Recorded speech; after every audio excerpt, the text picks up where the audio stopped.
سخاوت عثمان غنی کی مثال نہیں۔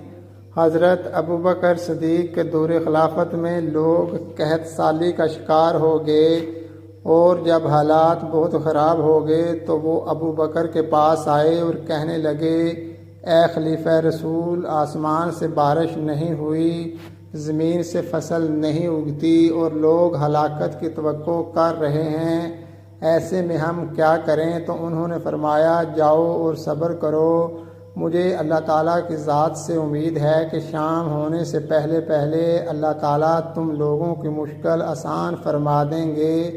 دن ڈھلنے سے پہلے پہلے اطلاع ملی کہ شام سے حضرت عثمان غنی کا ایک تجارتی قافلہ آیا ہے۔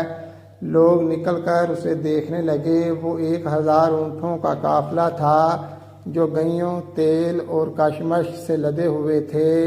یہ قافلہ حضرت عثمان کے دروازے پر آ کر رک گیا۔ جب ان پر لدا ہوا سامان انہوں نے گھر میں رکھ لیا تو سارے تاجر آ گئے۔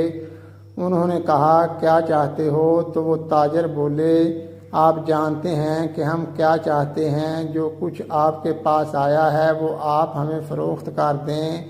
آپ تو جانتے ہیں کہ لوگوں کو ان سب چیزوں کی کتنی شدید ضرورت ہے۔ حضرت عثمان نے فرمایا، سر آنکھوں پر، لیکن تم لوگ مجھے کتنا فائدہ دو گے؟ تو ان لوگوں نے کہا، 1 درہم پر 2 درہم۔ انہوں نے کہا، مجھے اس سے زیادہ مل رہا ہے۔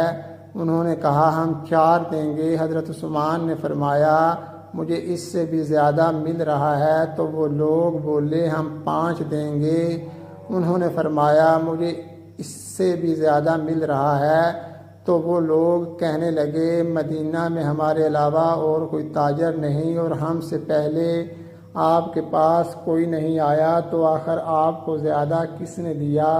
حضرت عثمان نے فرمایا، میں اللہ تعالیٰ کو گواہ بناتا ہوں کہ جو کچھ اس قافلے میں آیا ہے وہ سب میں نے ضرورت مند مسلمانوں کے لیے اللہ کی راہ میں صدقہ دے دیا ہے۔